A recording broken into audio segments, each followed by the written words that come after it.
Hey everyone, this is Anna. Welcome back to my channel. In today's video, I would like to share how I made this really cool hanging shadow box. I used one of our new stamp sets from the new mini catalog going live April 1st. It's called Good Karma and it has some really cool images. I also used the Envelo-Box Die Set and some liquid colors for the background. Lots of cool techniques, and I hope that you enjoy the video. Remember to take a look at the video description below for more information on the products used. And this is the original box that I made. It has the elephant pointing to the right, which is the original direction of the stamp, and it also has a different color ribbon. I made a few changes for the one that I'm making here for you in the video. And these are the dies that I will be using, the Envelo-Box die and also the rectangles. And this is the stamp set. Very cool images.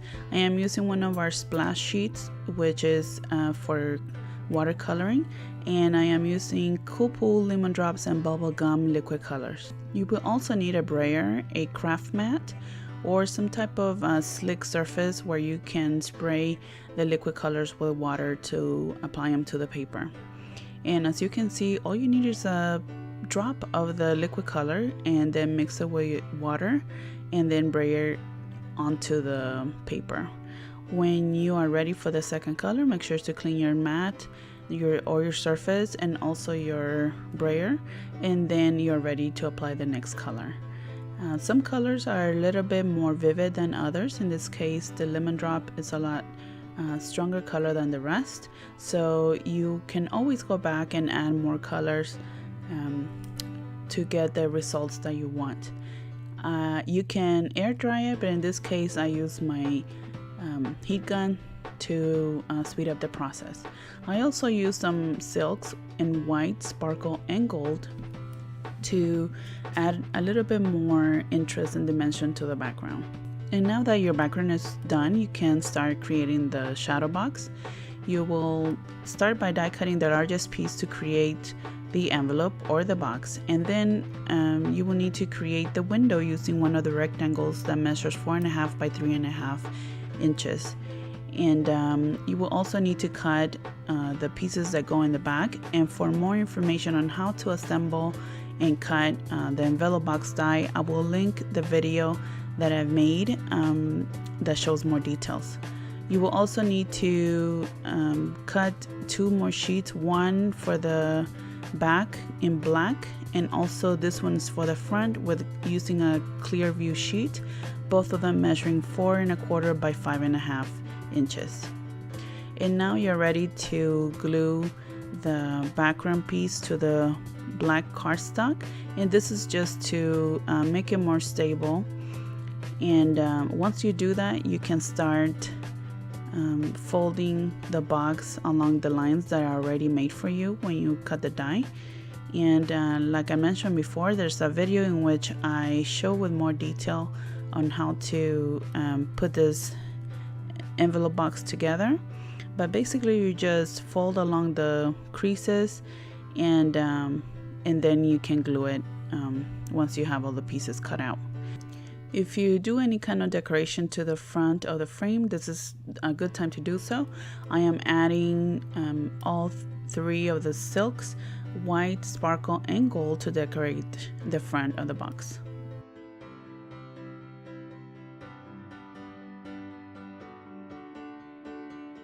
I decided to use my Tim Holtz stamp platform just to make sure that I have the stamp exactly where I need it to be, and I stamp it with black licorice ink. There's also a link to where you can get this platform down in the video description. And make sure you heat set the image on the clear view sheet, that way it will not rub off and it will become permanent. Now you have the sheet, which by the way you can use in either direction. In this case I decide to point the elephant in the opposite direction than the stamp is originally made. I thought it would be fun to have one pointing in each direction. Now to adhere the clear view sheet, you need to stack 2 of the small foam squares just to elevate it and create that space in between the background and the clear view sheet. This is what will give it the effect of being 3D or having a little bit of shadow at the bottom. Now it's time to adhere the image to the Envelo-Box. I use Journey Glaze to adhere, and since it's liquid, it allows you to move it just to be sure that you align it properly, but since it's almost the same size as the total dimension of the box, is really not much that you would have to move it. Now that you have the image in place, it's time to adhere the remaining parts of the box, and I just use craft glue to do so. I use my crease tool to put at the very bottom to apply pressure so I can glue it properly. I also like to use some temporary washi tape to hold one side while I finish the other side. This will prevent the box from having little gaps in between the edges, and it just holds it more securely. You will also be putting the top flap using the craft glue, and in the die set you get two choices, a scalloped edge or a straight edge. I chose the scallop one, but you can choose either. And the cool thing about this project is that you can leave it open like a regular envelope, and you can maybe put a note in there, or a card, or a postcard, or you can seal it like I'm doing here just to create a box. So either way it can work if you just want to make it an envelope with a window and a nice design, or you could go ahead and make it a shadow box like I'm doing here. I'm using the Sweet Blooms little flowers, which are white, and you can choose to add some color or paint them completely. In this case, I'm just adding some sparkle silks and gold just so it can match the rest of the project.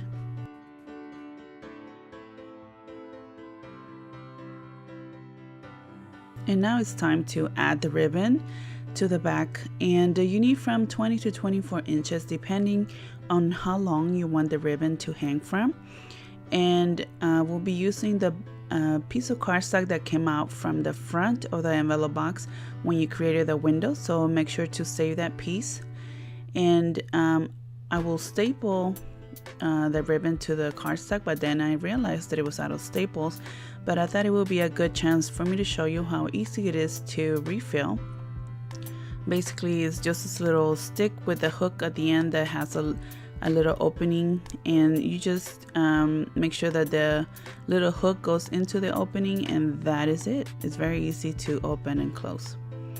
Now you just make sure that the ribbon has equal length on both sides from the cardstock, and you can choose to use the entire piece or just cut it if you don't want to cover the back flap. I think by adding the entire piece it gives it a little bit more stability, so I choose to use the entire piece. Now, using some journey dots, I added in the back to be able to flip the ribbon and allow it to be flat against the wall. This is when you choose how long of the gap of the ribbon you want it to be.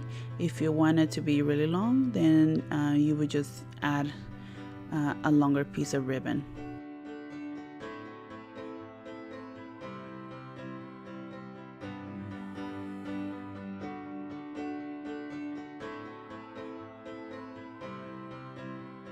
And for the final touch, I'm using gold and silver fashion embellishments. This is an extra step, but I thought it would be nice and it would go perfectly with the silks that I used. And this finishes the project. As you can see, it's very easy to make, and it's nice to have another use for the Envelo-Box Die Set. And these are the two that I made, so you can see the difference in the length of the ribbon. I hope you enjoyed the video and that you give this project a try. If you would like to purchase any of the items in this project, please visit my website, funstampersjourney.com/Ana Reese. Next time you're on Facebook, come and visit my page. There you will find more information on new products and events. If you enjoyed this video, I would appreciate a thumbs up, and don't forget to subscribe to my channel. Thank you very much for watching. If you have any questions, please feel free to leave a comment below or send me an email. Take care of yourselves, and I hope to see you next time.